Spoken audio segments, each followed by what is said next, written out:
and welcome to another build, and I gotta tell you, so far this is one of my favorite. Absolutely, it's a trapper. It's a crit Vortex trapper. Right now I am sitting at 11,000 average damage, but let's just talk about this build. Okay, it's a multi. Oh, what a lag! It's a multi-trap build based on crit. So, you know what? Let's go right straight into the gear first. Wrong button. Alright. Look at this dagger. It's a 60% increased global critical strike chance, 103% increased critical strike chance for spells, 27% global critical strike multiplier, some mana, increased stun duration on enemies, and 43% increased spell damage. Increased spell damage because you're gonna use the Vortex. Let's go to the helmet. So far, except for the Jaws of Agony, there are no uniques. So, the helmet. Life and a ton of resistances. Amulet. Look at this, it's not so good, but still. 48 life, global critical strike multiplier, global critical strike chance, and spell damage. Gloves. Strength, armor, some life, and mana. You see there are no resistances here. Belt. This is a decent one. It's a 134 maximum life, a little bit of fire resistance, some strength, and trap damage and mind damage. The boots only cold damage, 30 moving speed because that's pretty much required, and fire resistance and life. And my chest is a 6 link. I paid 1 exalted for this. As you can see, 113 maximum life, 47 core resistance, 47 dexterity, and what matters, it's basically over. Anything else, well, the evasion, but it's not that good. Alright, what do I link my Vortex to? Of course, you have to link it to the trap cooldown support, because you want to whoops you want to cast them as quickly as possible, and it would be normally like 4 seconds, so it's down to 2 seconds with all the passives. Actually, it's down to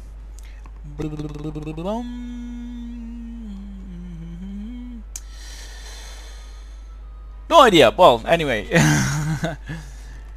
I'm gonna check it later. Okay, then trap support, of course, because otherwise you can't use Vortex as a trap.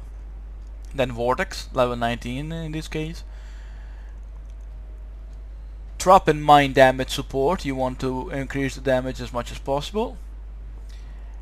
Cluster traps, because you want to cover as much ground as possible. So it's normal that you want to use multiple cluster traps. The less damage does not affect anything because the damage overlaps each other, so it's okay. In this case, I'm using concentrated effect because I was facing a boss. I usually go with increased effect, area of effect, so they will actually overlap. If you're facing bosses, I would go for the concentrated effect. Okay, now what is the power of this build? Like, look at this. You see? The power charges are just going up just by throwing traps. Just by throwing them. They don't even need to be triggered or activated. Just by throwing them, I'm getting power charge. Therefore, you're always at full power charges, because there is no way in 16 seconds you're not gonna get a power charge but just by throwing them. So you just consider yourself always at full charges. 9,000 with the increased area effect, while with the concentrated you go 14,000, which is not that much, but it's very effective. Okay, now the passive skill tree. of course you're gonna go with the Saboteur Ascendancy. The first thing you wanna go, it's down here. Trap throwing speed and elemental damage, and then the bomb specialist. You can have 2 additional remote mines placed at a time, you don't give a crap about it. You gain 80% increased damage for each trap, and you gain 4% increase arrow effect for each mine, and you don't care about it. 10% chance for traps to trigger an additional time. I still have to test exactly how it works, but oh well. Then elemental damage, trap and mine placement speed. Elemental damage, of course, will improve the Vortex, and trap throwing speed doesn't look like much, but it helps in the end. And this is awesome. Chain reaction. Increase the trap damage, cooldown recovery speed for traps, increase area of effect, and when your trap triggers, your nearby traps also triggers. That means when you throw down traps and a mob triggers this trap, all other 3 will trigger, and he's gonna get the damage for all of them because the area is big enough to envelop every single trap.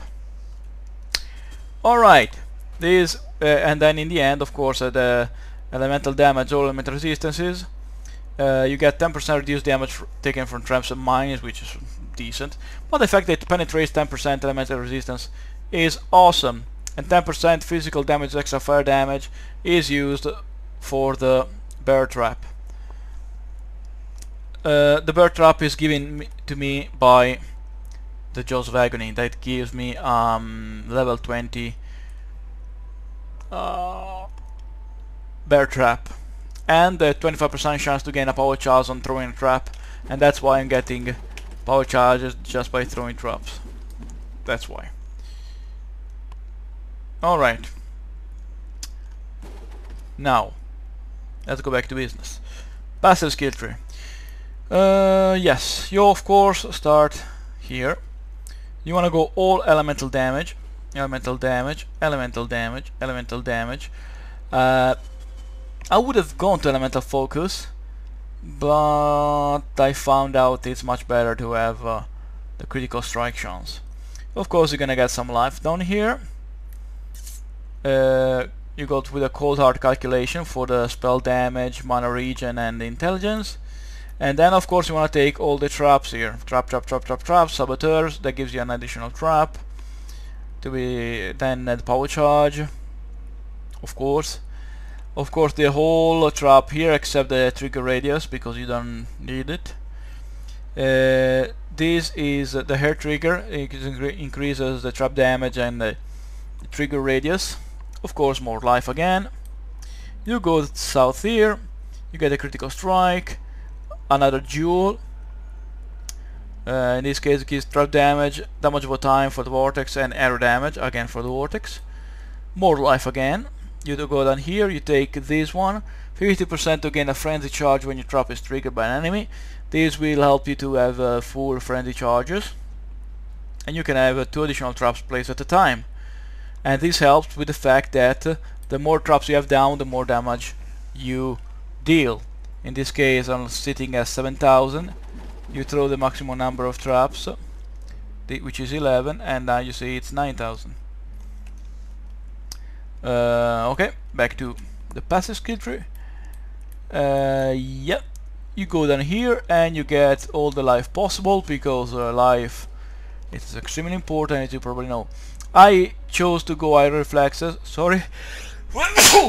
I chose to go iron reflexes because I do not trust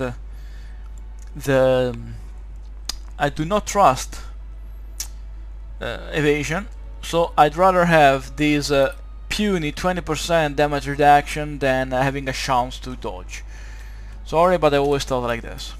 I'm never ever gonna do a bloody evasion 1. Then you go for a cloth and chain that gives you in total 15% increase in metal damage and some armor. And of course life again. This is a level 84 in case you level up again. I mean level up more. I would actually go for the frenzy charges. You get one here with 2 points. You get one here with another 2 points, and you go the 6th one here with another 2 points. So at level 90 you can have 6 frenzy charges and 6 power charges. They will improve drastically your damage. Okay, now when you go up here north, again more life, and again traps here, 20% increase cooldown recovery speed for throwing traps. As I said, the only limitation for your damage is the fact that you can't throw as many traps as you want. You can't just keep casting, so you need the cooldown to be as low as possible. Alright, you go up here, ton of intelligence, trap and mine critical strike chance, and 50% to gain a power charge when your trap is triggered by an enemy. It's even more chances to get more power charges, but as I said, just throw traps and you're fine. You go up here, another power charge. This one is important, 4% spell damage per power charge. As I said, you're always gonna be at full power charge, so that is a 28% increased spell damage with one single point. Once again, more life, because as I was saying, life is what keeps you alive. When you're dead, you deal 0 DPS. And a little bit spell damage again here with some more intelligence. Alright, the build is pretty much complete. I'm playing around with support and whatever can be used. In this case, I'm using, of course, the Ice Golem for the more critical strike chance. I am sitting at critical strike chance normally 30.45, but as I said, you're always gonna be full power charges, and that means you're gonna be at 45.45% critical strike chance, which is not bad. Alright, what else? In case you wanna remove the area factor, you can always switch with increased critical strike chance, and that will bring the total of damage, critical strike chance, to 68.66%, and it is not that bad actually. But you have a lower chance for the traps to overlap, the damage to overlap. So in the end, you're gonna deal less damage. Okay, I'm gonna use Herald of Ice for the damage to spells, and depends. I either use the temporal chains for the as defense, but well, let's forget about what else I'm gonna use.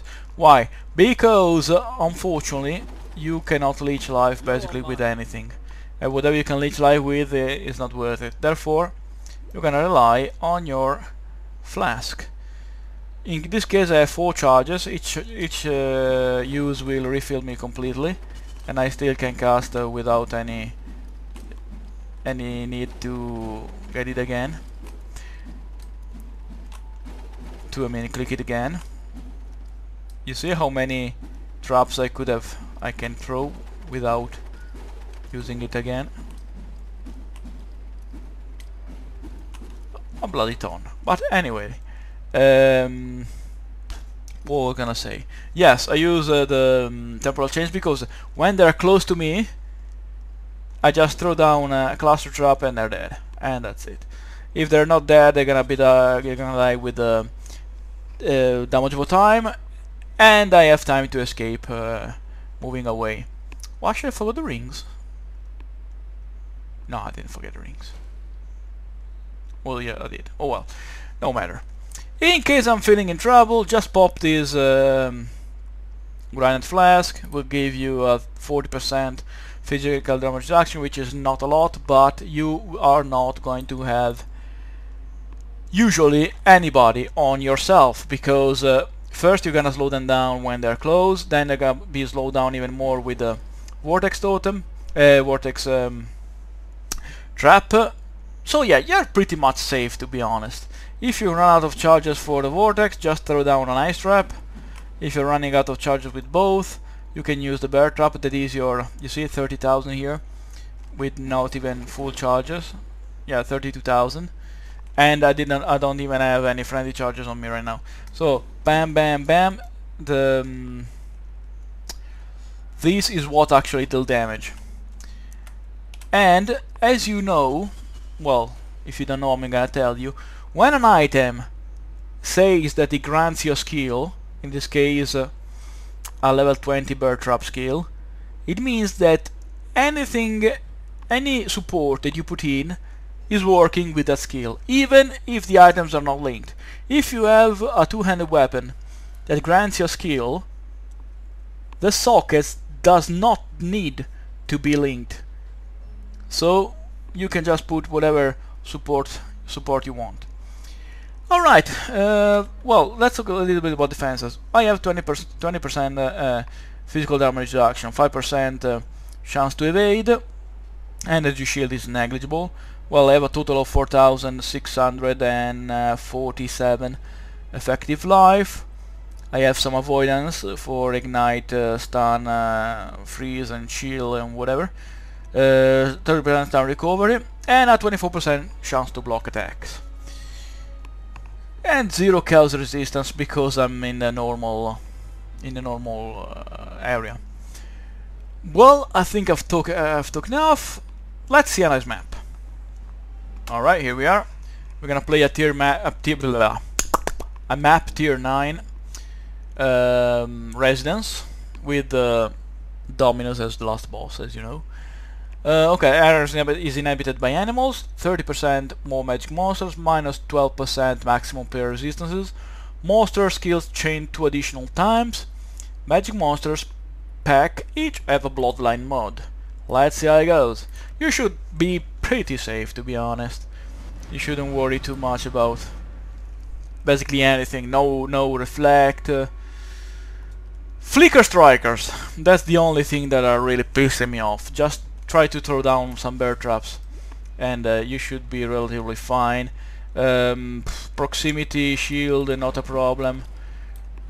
If you're not feeling confident, just throw some you see, everything dies pretty easily. Oh, the warriors are also a bunch of assholes. Alright, as you saw, I throw a bear trap there. Let's keep moving. Boom! Let's keep moving. If you see you're running out of power charges, just throw some random traps and you should be fine. In this case, you see, just go like this. Yeah, your mana is gonna be drained, but at least you're gonna be at full charges. See, they usually don't survive. Usually. They don't survive. The damage is pretty good, let's say pretty good. And well, this is how do you play the game, basically. I'm skipping some shit here because of the the chain bouncing balls. Because I'm just showing you how the build works. I'm not here to loot or clear the map with everything in it. Use some flame dash just as a whoop. Wrong button. I flame dashed in the middle of them. My bad. Alright, let's keep going. Could you please die? Thank you. I hit the warriors. I hit them. I hit them. Yeah, I had some friendly charges there as well. You see how big the area of effect is? I'm standing in the middle of them without any fear, thanks to the temporal change. That is a nice form of defense. Yeah, of course, such as little close the map, it's not the best for this build. Open maps are much better. But yeah, as you can see, I'm not having any difficulty doing this. It's almost boring. Exile. No, thank you, Zana. Thank you very much, but I'm busy. Again, the wrong button! I'm a fucking idiot. Sorry. Because the action button of my other character is in that one. I pressed the wrong key.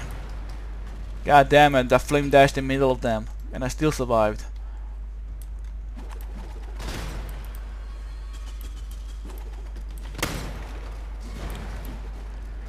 Alright. Yeah, that's how it goes. I could get the... what's it called? Herald of Thunder with the Mana Leech to grant me some mana. I could try that, but so far I'm not having any trouble.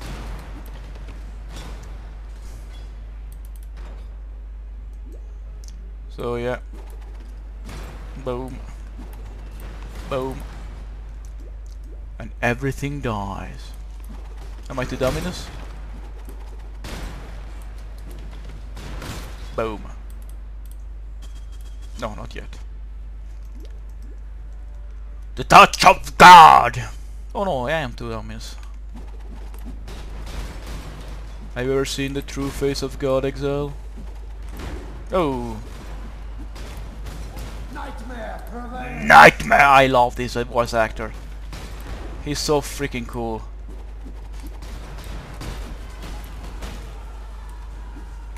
See how slow was him? No, no, no, no! I prefer when he says the touch of God. It's so cool, man. Well, anyway, I didn't even break a sweat. And it's that. Alright, sword, shackled boots, power amulet, heavy belt. Nothing of relevance. Anyway, yeah, that's how you play the game. That's how this build is played. It's very fun, massive clear speed. I mean, it works even better with open map. But in the end of the day, just throw some traps and everything dies pretty quickly. Thanks for watching, and don't forget to improve yourself.